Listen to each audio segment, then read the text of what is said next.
वैसे जहाँ तक हो सके मन से, वचन से, कर्म से किसी को कष्ट न पहुँचे, शास्त्रीय सिद्धांत है। पर यदि कोई गलत करके, अधर्म करके और सुखी होना चाहता है और आपकी कलम उसके अधर्म की पोल खोल रही है, अब वो कुछ भी हो, आपको कोई अपराध नहीं लगेगा क्योंकि आप अपने कार्य को कर रहे हैं। अगर वो धर्म से चल रहा है और आप ऐसी रचना करके कि उस तो फिर बात है, फिर अपराध बन रहा है। यदि वो हमारे देश को नुकसान पहुँचा रहा है, देशवासियों को नुकसान पहुँचा रहा है, अधर्म से चल रहा है और आपने उसे लिख दिया, अब वो जो भी करेगा उसके कर्म का फल होगा। आपने लिख दिया, सही लिखा है, इसलिए आपको कोई भी क्योंकि हमारे भगवान सर्वज्ञ हैं, वो वहाँ भी जानते हैं, आपको भी जानते हैं और किसी ने आपको मोटी रकम दे दी और उसके लिए आपने फिर जो कार्य किया, तो वो रकम फिर आपका कर्म बन गया, वो आपको भोगना पड़ेगा। अवश्य में भोक्तव्यम कृतम कर्म शुभाशुभम। जो आपसे अशुभ कर्म बन रहा है, वो भोगना पड़ेगा।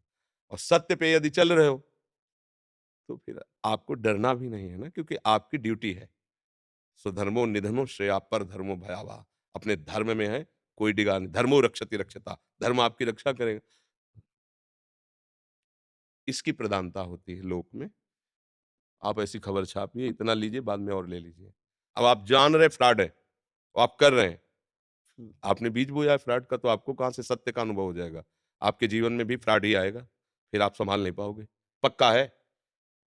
आप जानबूझकर किसी धर्म से चलने वाले को, सही चलने वाले को गलत साबित करके उसके जीवन में बाधा पहुँचा दी और धन लिया, वो धन ही आपके लिए विष का काम करेगा। किसी दूसरे के सहयोग की ज़रूरत नहीं आपके पतन के लिए, वो आपका पर्याप्त पतन कर देगा। बस ये होश ऐसे एक वकील साहब आए थे बात करते, उनको जब बोले छोड़ दें हम काम क्यों करें? इतनी पढ़ाई-लिखाई करके तुम वकील बने हो, पर ये छोड़ दो। क्या तुम्हें पता है कि हम जिस पक्ष में हैं, उस पक्ष ने अधर्म किया और मुझे 5 लाख रुपए दे रहा है और विपक्ष धर्म से चल रहा है। तो फिर आप जिताओगे ना अपने पक्ष को, तो भोगना आपको पड़ेगा, कोई नहीं काट सकता इसको। तुम 5 लाख की जगह 50 लाख कहीं दान करे आओ, तो भी तुम्हें भोगना पड़ेगा। क्योंकि आपने जानबूझ करके धर्म पर आपने ठोकर लगाई है, तो अधर्म आपको बख्शेगा नहीं, मिट्टी में मिला देगा। पर ये बात अभी समझ में नहीं आती, क्योंकि पूर्व के सुकृत काम कर रहे हैं, उनको नष्ट होने दो, वर्तमान का दुष्कृत और पूर्व का दुष्कृत मिलने दो। ऐसा बम ब्लास्ट होगा कि आपको कोई बचा ही नहीं सकता। जैसे लगता है ना, वो पाप कर रहे हैं, बड़े आनंद से हैं, बड़े सुखी हैं। पूर्व का सुकृत उनका नष्ट हो रहा है, जो उनके कुकर्म को बचाव पक्ष में ले जा सकता था। पहले वो नष्ट होने दो, फिर ये कुकर्म और पीछे का जो दुष्कृत जमा है, उसको मिलने दो, फिर आप देख लेना, मिट हो जाएगा।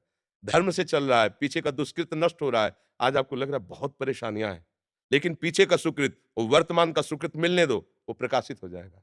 इसलिए बहुत तस्मात् शास्त्रम प्रमाणन्ते कार्याकार्यो व्यवस्थितो। शास्त्र के अनुसार ही कार्य करना चाहिए, धर्म के अनुसार करना। रुपया कोई बल नहीं होता।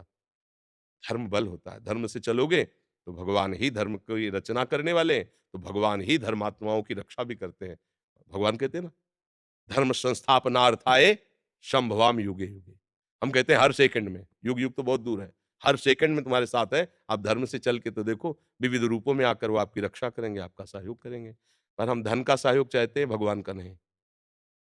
क्योंकि अगर भगवान का चाहते तो अधर्म में हम हाथ पे कैसे फैला सकते हैं? ये तेरा पैसा पड़ा है। अगर वो बात झूठ है तो मैं नहीं लिख सकता, चाहे गोली मार देना। अब इतनी हिम्मत हो तो जहाँ वो हरे, नीले, पीले नोट देके गए ना, तो मन चलायमान हो जाता है कि